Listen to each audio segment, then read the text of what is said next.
Tax relief ಬೆನ್ನಲ್ಲೇ ಕೇಂದ್ರದ ಮತ್ತೊಂದು ಗಿಫ್ಟ್ ಕೂಡ ಸಿಕ್ಕಿದೆ.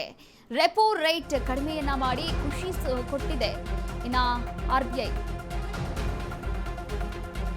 ರೆಪೋ ರೇಟ್ ಕಡಿಮೆ ಮಾಡಿ ಖುಷಿ ಸುದ್ದಿಯನ್ನ ಕೊಟ್ಟಿದೆ ಆರ್ಬಿಐ.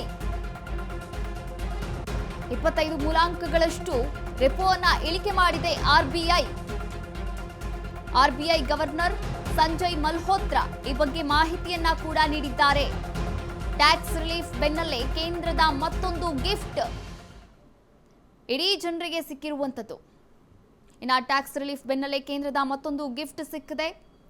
ಈ ಗಿಫ್ಟ್ ಏನು ಅಂದ್ರೆ ರೆಪೋ ರೇಟ್ ಕಡಿಮೆ ಮಾಡಿದೆ. ಈ ಒಂದು ಖುಷಿ ಸುದ್ದಿಯನ್ನ ಕೂಡ ಕೊಟ್ಟಿದೆ ಆರ್ಬಿಐ. ಗೃಹ ಸಾಲ ಪಡೆಯುವವರಿಗೆ ಗುಡ್ ನ್ಯೂಸ್ ಕೊಟ್ಟಿದೆ ಆರ್ಬಿಐ.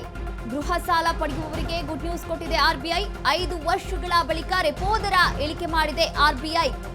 ರೆಪೋ ದರ ಶೇಕಡ 6.50 ಇಂದ ಶೇಕಡ 6.25ಕ್ಕೆ ಇಳಿಕೆ ಮಾಡಿದೆ. ಸಾಲದ ಮೇಲಿನ ಬಡ್ಡಿ ದರ ಶೇಕಡ 0.25ರಷ್ಟು ಇಳಿಕೆ ಮಾಡಲಾಗಿದೆ.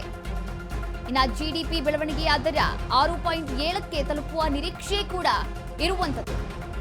ಇಂದೇ ಲೋಕಸಭೆಯಲ್ಲಿ ಹೊರ ತೆರಿಗೆ ನೀತಿಯ ಮಂಡನೆ ಕೂಡ ಜಾರಿಯಾಗಲಿದೆ. ಈ ಬಗ್ಗೆ ಮಾಹಿತಿಯನ್ನ ಕೂಡ ನೀಡಲಿದೆ. ಗೃಹ ಸಾಲ ಪಡೆಯುವವರಿಗೆ ಗುಡ್ ನ್ಯೂಸ್.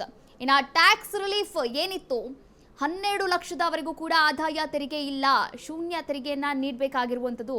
ಇದನ್ನ ಹೇಳಿರುವಂತಹ ಬೆನ್ನಲ್ಲೇ ಇದೀಗ ಕೇಂದ್ರದ ಮತ್ತೊಂದು ಗಿಫ್ಟ್ ಸಿಕ್ಕಿರುವಂಥದ್ದು. ಆರ್ಬಿಐ ಸುದ್ದಿಯನ್ನ ಒಂದು ಖುಷಿ ಸುದ್ದಿಯನ್ನ ಕೂಡ ಕೊಟ್ಟಿದೆ. ಗೃಹ ಸಾಲ ಪಡಿತಾ ಇದ್ದೀರಾ ಅಂತಂದ್ರೆ 5 ವರ್ಷಗಳ ಬಳಿಕ ರೆಪೋ ದರವನ್ನ ಇಳಿಕೆ ಮಾಡಿದೆ.